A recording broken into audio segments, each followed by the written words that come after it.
কালকে পড়ব, এটা তোমাকে বলছি না, এটা আমি নিজের ছোটবেলাকার কথা বলছি। সে কালকে পড়ব প্রত্যেক দিনই মনের মধ্যে সকালবেলা উঠেই এই হয় যে আরে কালকে পড়ব। রাত্রিবেলা যখন শুতে যেতাম বলতাম না, আমার ডাকনাম শিবু, শিবু কালকে সকাল থেকে উঠেই কিন্তু একদম লেগে পড়তে হবে। সকালবেলা উঠে কালকে পড়ব। দুধ সকালবেলাটা এখন আর আছে, কিছু আছে কিছু বন্ধুর সঙ্গে একটু, তখন তো আমাদের মোবাইল ছিল না, ফোন ছিল, বাড়িতে ফোনটা ছিল, একটু আড্ডা মেরে নিলাম। তারপর এদিক ওদিক একটু ঘুরলাম, একটু কিচেনে গেলাম, মা রান্না করছে, পেটে হাত দিলাম, খিদে পেয়েছে, কিছু খেলাম। এই করে গড়ি মসি করে বললাম যে না দুপুরবেলাটা পড়াটা ধরতে হবে, স্যার বলেছে খচে যাবে। আবার দুপুরবেলা হলো না রে ভাই থাক। মানে সেটা কোন দিন, যেদিন আমি স্কুলে যাইনি। এই কাল পড়া ব্যাপারটা কিন্তু আমার সঙ্গে চলতেই থাকলো। তার ফলে পিছিয়ে যাওয়া, অনেক পিছিয়ে যাওয়া। পরীক্ষার আগে রাত জেগে, ভগবান মগজে একটু বোধহয় 2 গ্রাম একটু বেশি দিয়েছিল, তার জন্য কোনো মতে বেড়াটা পার করে পরীক্ষাটা পাশ হয়ে যেত। এটাই ছিল লাইফস্টাইল, সেটাই ছিল কালকে। সেই কাল কাল কাল কাল কাল, আজকেও কিন্তু সেই কালটা কিন্তু যায়নি। আজকেও আছে কালকে পড়ব, কালকে পড়ব, কালকে করব, সব কিছু কালকের উপর। কত চেঞ্জ হয়ে গেল দেখো। আমরা কি ছিলাম, আমাদের সময় সময় ছিল একটা সিনেমা। শহরে, আমি খুব ছোট শহরে থাকতাম, 2টো সিনেমা হল ছিল। নানা ফোন দিয়ে সিনেমাতে যাওয়া যায় কি করে, বন্ধুদের মধ্যেও সিনেমারই গল্প। তখন তো জিতেন তোমাদের সময় সব বুড়ো হয়ে গেছে এখন, তখন ওদেরই সম্বন্ধে নানা রকমের আলোচনা, চোখ ভরা স্বপ্ন, অনেক কিছু করে ফেলবো, কিন্তু পড়ার সময় হলেই কালকে পড়ব। এই কাল চলতে থাকলো। আমাদের মনে আছে আমার, যে আমাদের ক্লাসে একজন ইকোনমিক্স পড়াতেন, নামটা আর মনে পড়ছে না স্যার, কিন্তু চেহারাটা পুরো মনে আছে। উনি আমাকে একটা জিনিস বুঝিয়েছিলেন, সেটা হচ্ছে ইন্টারেস্ট, সুদ। ব্যাপারটা কীরকম উনি বুঝিয়েছিলেন সেটা একটু খুলে বলি তোমাকে। উনি বলেছিলেন যে দেখো, এই যে ধরো তোমার কাছে 200টি টাকা আছে, হ্যাঁ ওই সময় 200 টাকা খুব বিরাট ভ্যালু ছিল রে ভাই। তো এই 200 টাকাটা তুমি করলে ব্যাংকে রাখলে, ব্যাংক তোমাকে তখন 10% সুদ দিত, বছরে 20টি টাকা দিল। কেন টাকাটা দিল? বলো তুমি 200 টাকা দিয়ে তুমি অনেক আনন্দ ফুর্তি করতে পারতে, তুমি ভালো ভালো জামা কাপড় কিনতে পারতে, ভালো খাওয়া দাওয়া করতে পারতে, বন্ধু বান্ধবকে নিয়ে ফষ্টি নষ্টি করতে পারতে। সেগুলো না করে তুমি টাকাটা ব্যাংকে রাখলে।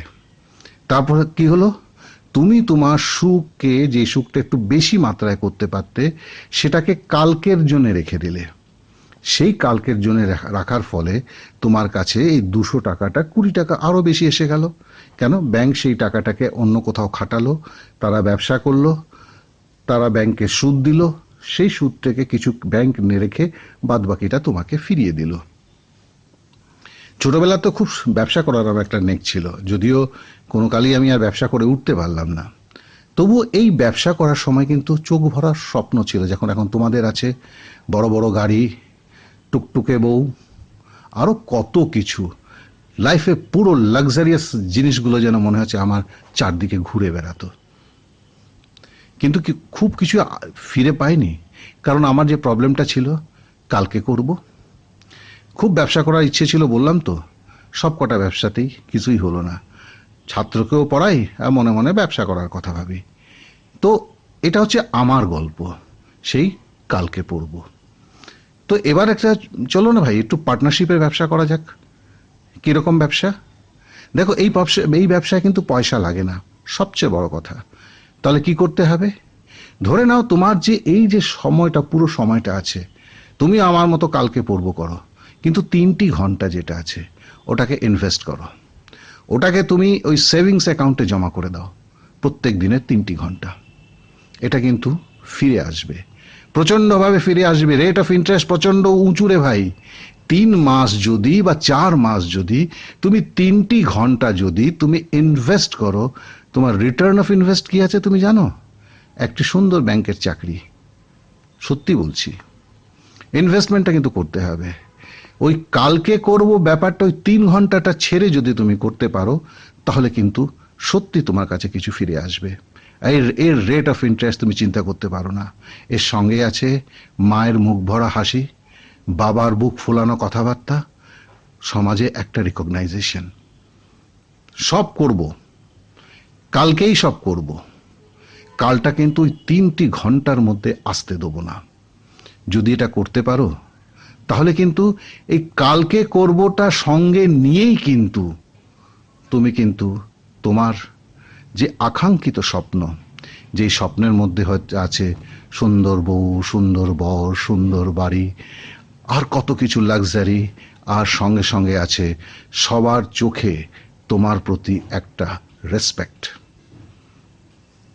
আমরা কিন্তু খুব ভালো লাগে, সত্যি কথা বলতে গেলে আমার সময় ছিল মন্টু দা বলে ছিল, প্রচন্ড কি বলে নটোরিয়াস আমাদের শহরের।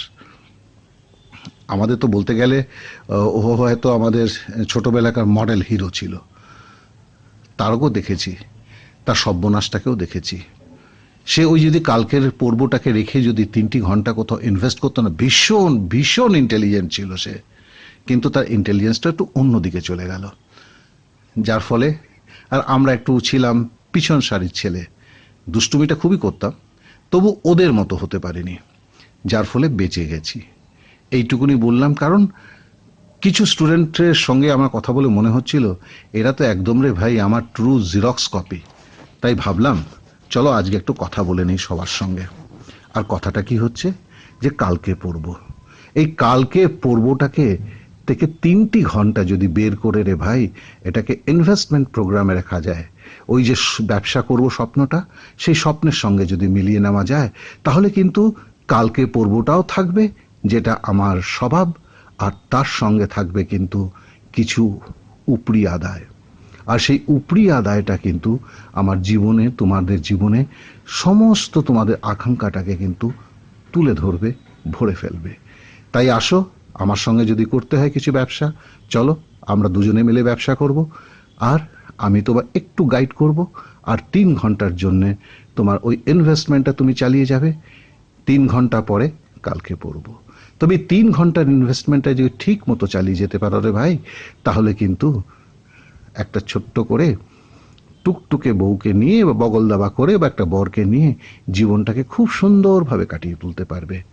কালকে পর্বটাও থাকবে, আর সঙ্গে সঙ্গে তোমার চোখের যে স্বপ্নগুলো আছে সেটাও তোমার সঙ্গে থাকবে। তাই এটা বলেই আমি শেষ করব।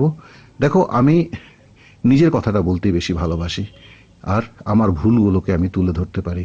আমি একটা ছাপোষা অতি নগণ্য লোক, আমার কোনো পরিচয় নেই।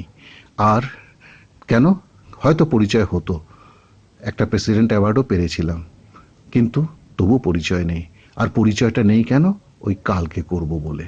তাই তোমাদের একটু বলি যে কালকে করবটাকে এর সঙ্গে আবার বলছি একটা ছোট্ট ইনভেস্টমেন্ট প্রোগ্রাম, 2 ঘন্টা বা 3 ঘন্টা, দেখো ফির মেরাকল এটা কি হয়। তাই নয় কি? একটু ভেবে দেখবে।